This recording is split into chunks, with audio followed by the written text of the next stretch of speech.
चुनावी माहौल में एक मुद्दा खूब चल रहा है और वो है संविधान बदलने का।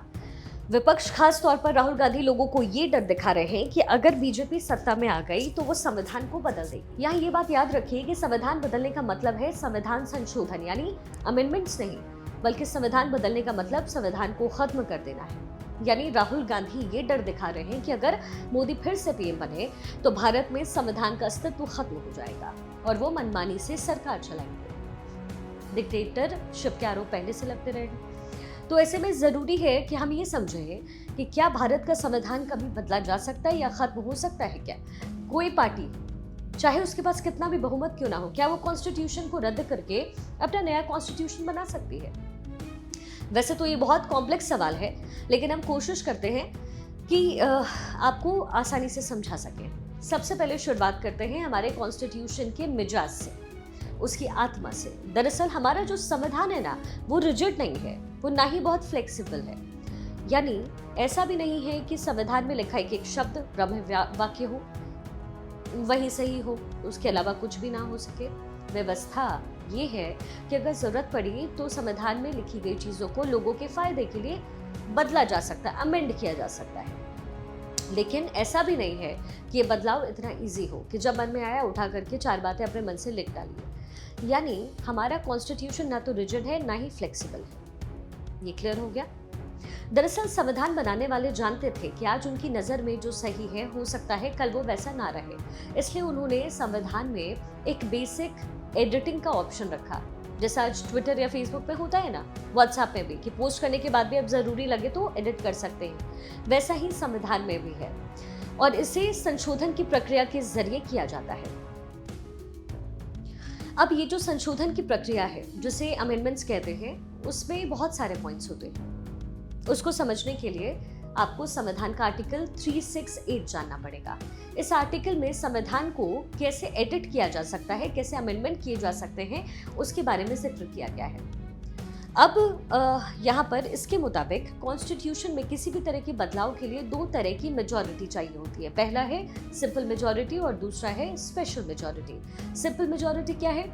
सिंपल मेजॉरिटी यानी कोई भी संविधान संशोधन बिल पेश हो और हाउस में वोटिंग के दौरान जितने भी सांसद मौजूद हो, उनमें से अगर 50% से ज्यादा लोग इसके फेवर में वोटिंग करें तो बिल हो गया पास। जैसे फिलहाल लोकसभा में कुल सीट है 543, लेकिन मान लीजिए जिस दिन बिल पर वोटिंग हुई उस दिन सिर्फ 400 सांसद ही प्रेजेंट है, बाकी सांसद नहीं आ पाए।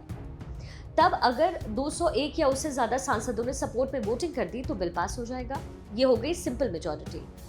लेकिन कुछ कॉन्स्टिट्यूशनल अमेंडमेंट ऐसे होते हैं जहां पर स्पेशल मेजॉरिटी चाहिए। यहाँ पर मैप थोड़ी बदलती है। कैसे? मैथमेटिक्स में चेंज है। मान लीजिए कि एक संविधान संशोधन बिल पेश हुआ, लेकिन ये तब पास होगा जब हाउस में जितने सांसद मौजूद हो उसमें 2/3 सांसद कम से कम उसके पक्ष में वोट करें। यानी आधे से एक ज्यादा वाला कॉन्सेप्ट काम नहीं करेगा। और एक शर्त ये भी है कि जो 2/3 वोट हैं वो लोकसभा में कम से कम 272 तो होने ही चाहिए और राज्यसभा में भी कम से कम 123 से ज्यादा होने चाहिए।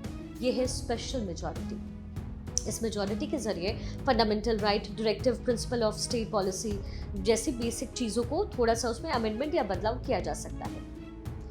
अब हमारे संविधान में कुछ ऐसे हिस्से भी हैं जिन्हें इस स्पेशल मेजॉरिटी से भी अमेंडमेंट नहीं किया जा सकता, क्योंकि यहाँ पर आती है फेडरलिज्म की कहानी।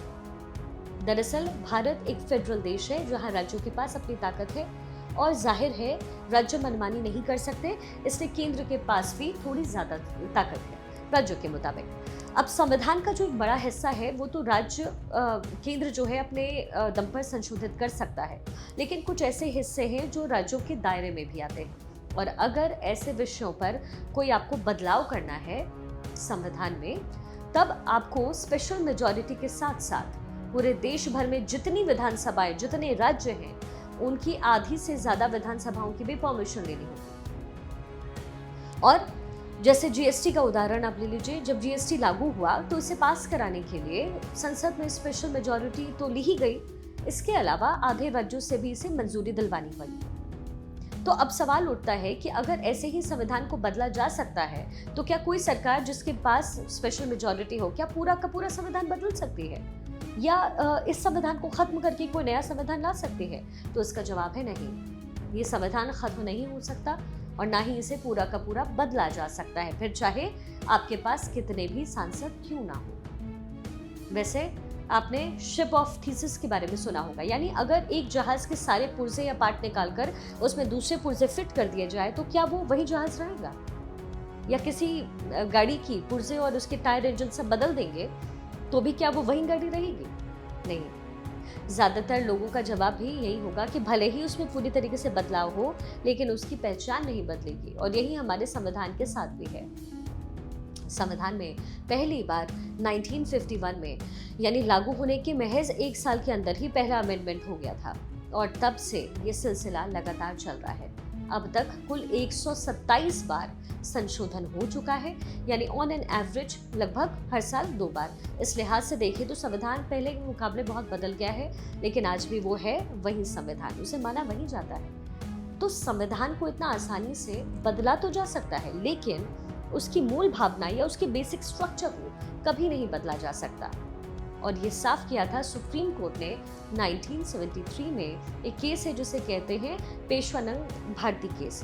पेशवानंद भारती केस में 11 जजों की कॉन्स्टिट्यूशनल बेंच ने फैसला सुनाया था कि अगर सुप्रीम कोर्ट ने संविधान के किसी हिस्से को बेसिक स्ट्रक्चर घोषित किया है तो उसे संसद कभी बदल नहीं सकती है, फिर चाहे किसी भी पार्टी के पास कितनी भी मेजॉरिटी क्यों ना हो। और ये बेसिक स्ट्रक्चर क्या है?